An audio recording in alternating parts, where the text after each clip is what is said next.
Alright, our next lesson here.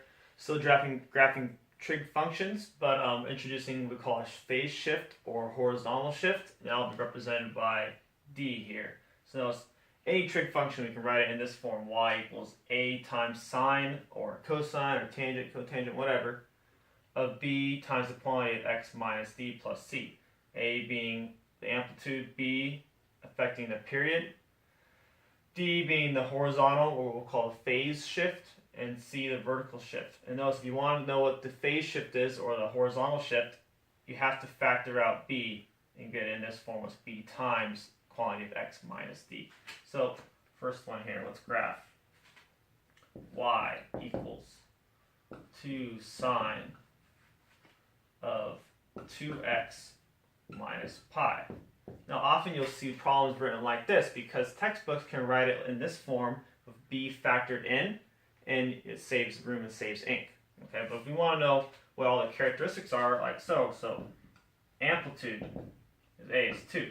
Okay, the period, it's 2 pi, since it's sine, 2 pi divided by b. Here's b. B's been factored in. 2 pi divided by 2 is pi, so our period is pi. And our phase shift, or horizontal shift,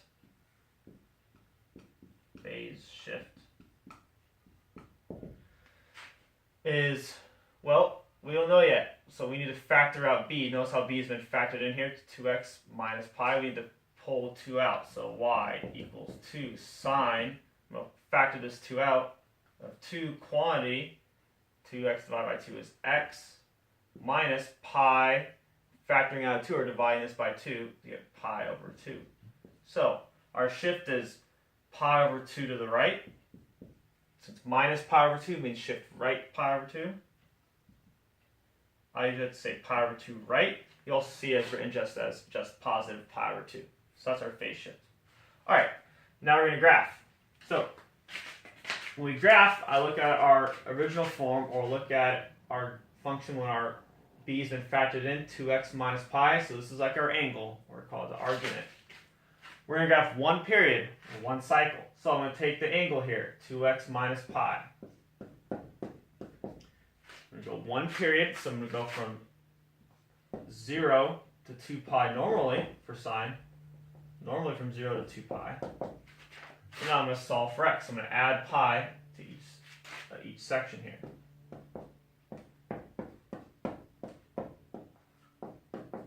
Okay, solve for x, so divide everything by 2.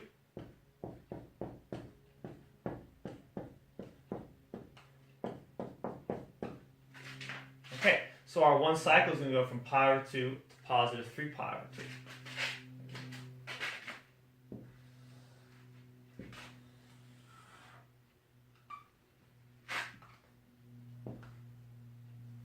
So our function's going to have our cycle's going to have a length of pi. We'll go from pi over 2 to 3 pi over 2. So let's go pi over 2 here, and actually let's erase mine here. We have more room. Let's make our y-axis right here. So let's go pi over 2 here, 3 pi over 2 here. Want 4 equal sections between those 2 points. So, oops, that's 3 pi over 4, 3 pi over 2. 1 pi over 2 is 3 pi over 2, so halfway between would be 2 pi over 2, or just pi. Halfway between half pi and a whole pi is 3/4.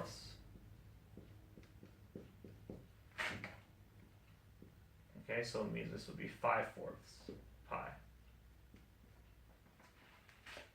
Okay, I have no vertical shift. C is 0, so no vertical shift. My amplitude is 2. So I'm going to go up to 2 and down to negative 2. Sine starts at the midline, and it's positive sine, so I'm going to go up to the max. Oops, my bad, already made a mistake. Hold up here. We are graphing, our cycle is going to go from pi over 2 to 3 pi over 2. So at pi over 2 is where our function is going to start. Normally sine starts at the origin, but it's going to be shifted right. So that point's shifted right to pi over 2. And then up.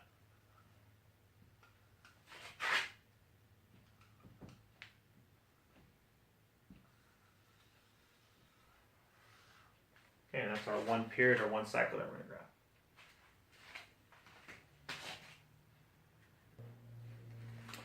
Okay, our next one here. Negative 2 cosine of 2 quantity x plus pi over 6 plus 1. Notice when I say, instead of saying parentheses, say quantity, means the same thing. Notice here, in this one, b has been factored out. B quantity parentheses, b is 2 here, has been factored out of our parentheses.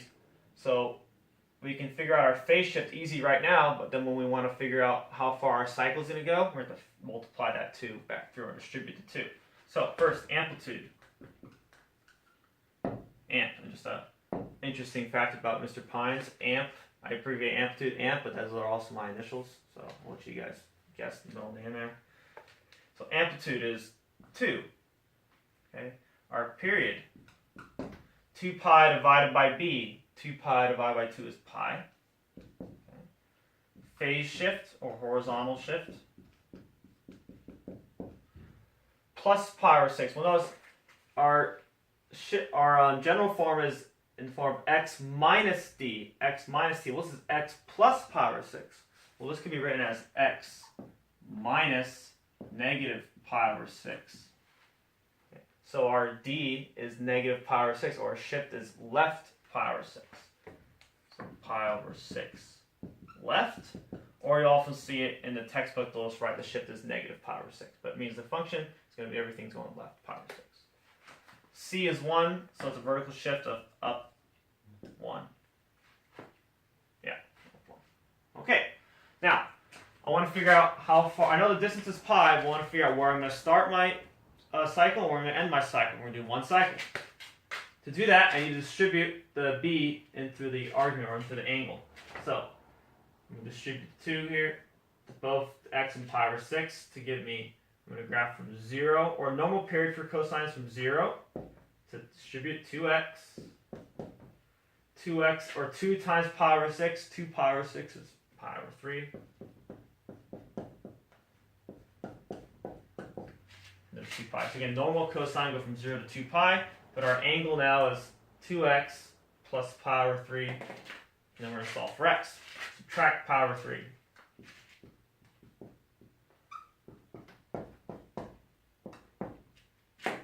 2 pi over 3, or 2 pi minus a third pi. So that's really 6/3 minus 1/3 is 5 pi over 3. Okay, if the fractions are tricky for you, then you need to pause the video or go back and figure that out. But that's 5 pi over 3. Divided by 2. Negative pi over 3 divided by 2 is negative pi over 6. And then 5 pi over 6. Okay, so that's the distance of pi. We need to cut that into 5 equal sections. Now, before I draw my graph, it gets a little tricky, so I'm going to figure out my 5 spots first before I put them on my x-axis. So, let's see, I like to write them like this. We got negative pi over 6. We'll use this and I'll erase it later. So, first I'm just figuring out my 5 sections. Negative pi over 6 to 5 pi over 6. So, halfway in between, I need a point. Well, my period is pi, so that's a distance of 1 pi, which means halfway between would be a distance of pi over 2. So I'm going to take 5 pi over 6 and then go back a half pi. 5 pi over 6 minus pi over 2. Pi over 2 is 3 pi over 6. Again, I might want to pause the video so we're going to the fractions. So it's 5 pi over 6 minus 3 pi over 6, which is 2 pi over, 5 pi over 6 minus 3 pi over 6 is 2 pi over 6, which is really just pi over 3. Okay, next. The whole cycle is a distance of pi, which means this is a distance of 1/2 pi, or pi over 2.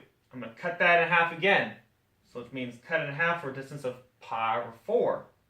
Alright, so this is pi over 3. I'm going to go back, cut this in half, go back a distance of pi over 4. Pi over 3 minus pi over 4. Pi over 3 minus pi over 4. Now, I usually do this in my head, but I'm trying to show you here.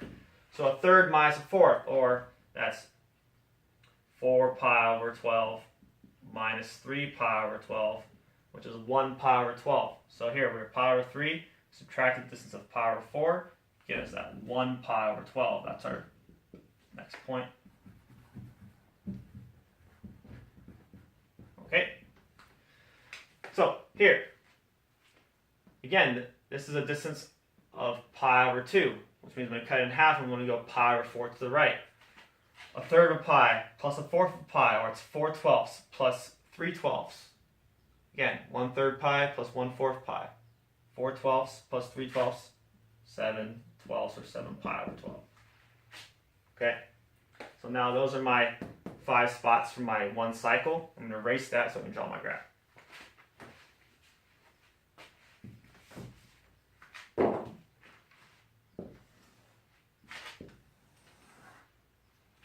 Okay, so we have a point at negative pi over 6. Let's put that here. We have a point at pi over 12. Again, not drawn to scale. Okay, as long as you know what these values are, I can assess your understanding. If it's not really drawn perfectly, whatever. Okay, let's go pi over 3. 7 pi over 12. And 5 pi over 6. It's a bad 2.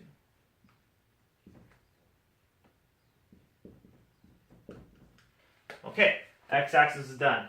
Whew. Next, we have a vertical shift. C is 1, vertical shift up 1, so let's get our midpoint, or midline. Okay, amplitude is 2, so we're going to go up 2 from there, and then down 2 from there. So this is 3, this is a y by negative 1. Okay, it's a cosine curve and it's negative cosine. So cosine, we're going to start at the top or the bottom. It's negative, we're going to start at the bottom. Now, watch out. Remember, we shifted our graph left pi over 6, so we're starting here at negative pi over 6. Let's move that to the side here. Okay, start at the min, back to the midline, to the max, to the midline, to the min, to the midline.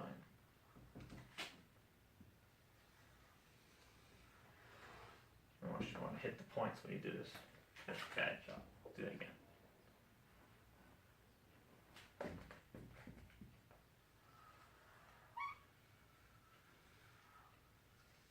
That's better. Okay.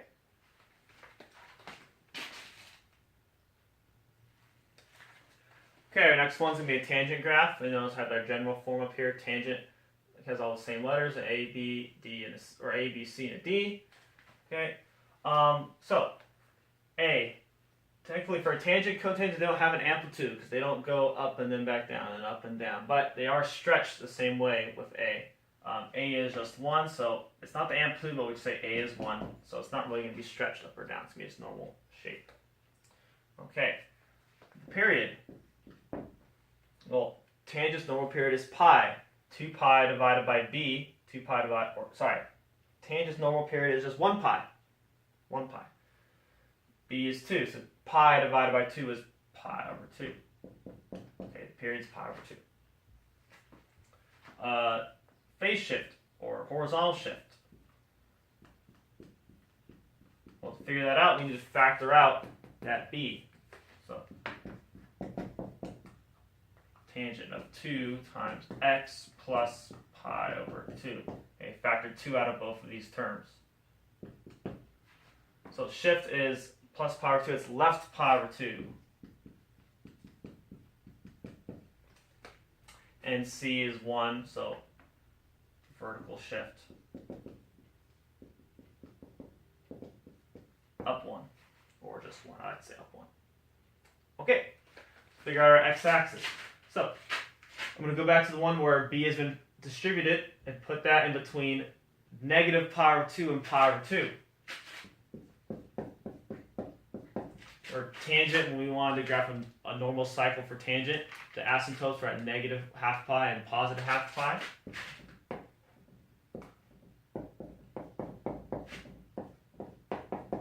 Okay, and then we're going to solve for x. So subtract pi from both sides.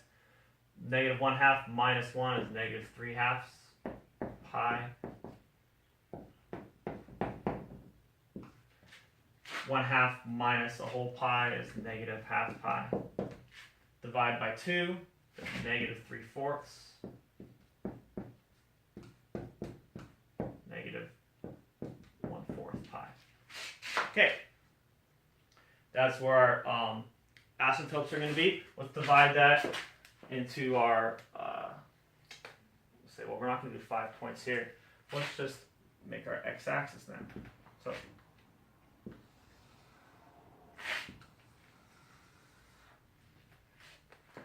okay, asymptote at negative 3/4 pi and negative 1/4 pi.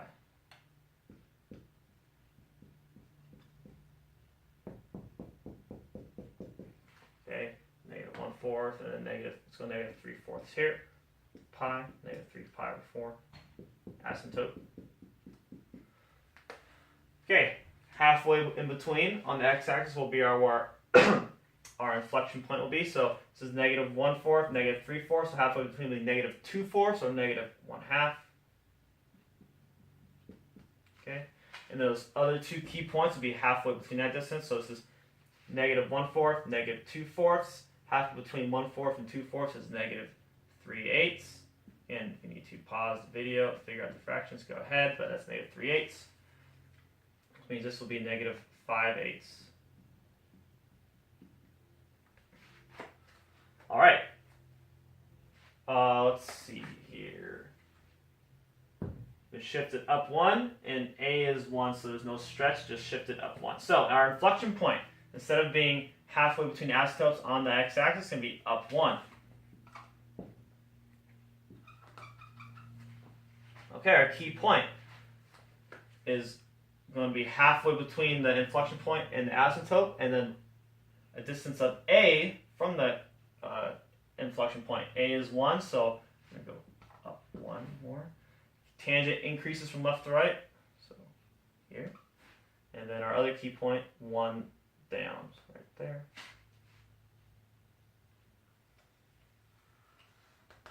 Arrows. And there's 1 cycle.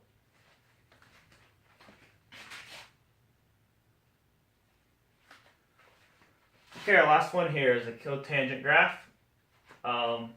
So our A value, it's not the amplitude, but A is going to be 3. So we're going to shift, we're going to be stretch 3 and down 3. Our period, well, it's 2 pi divided by B. B is 1. Or sorry, not 2 pi, pi. This period for cotangent is pi, so period is just pi. And phase shift, okay, x minus pi, or it's pi to the right, so right 1 pi. And our vertical shift is up 2. Okay, let's figure out where we're going to, our asymptotes are going to be. So, cotangent, we usually graph 1 cycle or 1 period from 0 to pi. So we're going to take our argument here, or our angle, put it between 0 and pi. Okay, solve for x, add pi.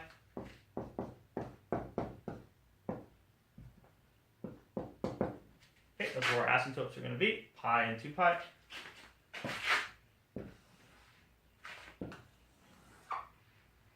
Actually, let's lower this a little bit because I'm going to be shifting up 2, so I'm going to lower my x-axis.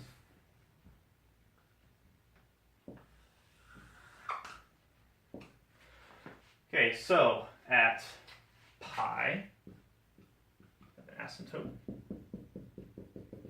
at 2 pi, asymptote.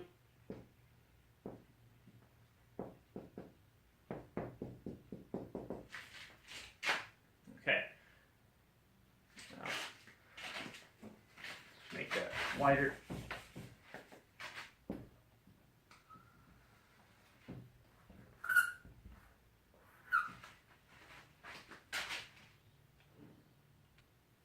There, I like that better. So our asymptotes are at pi and 2 pi.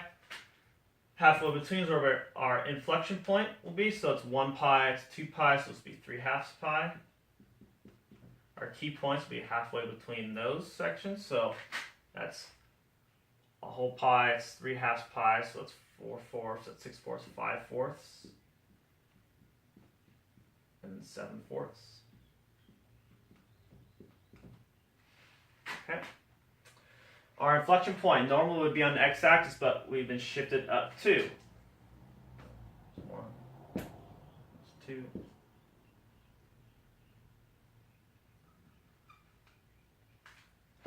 Okay. Our key point is stretched by 3 above the inflection point. So 2, let's go 3, room 4, 5 up there. Sorry, it's kind of a mess here. Get rid of that, don't get any more. Okay, our other key point is 3 below. So we were at 2, so down 1, down 0, down to -1.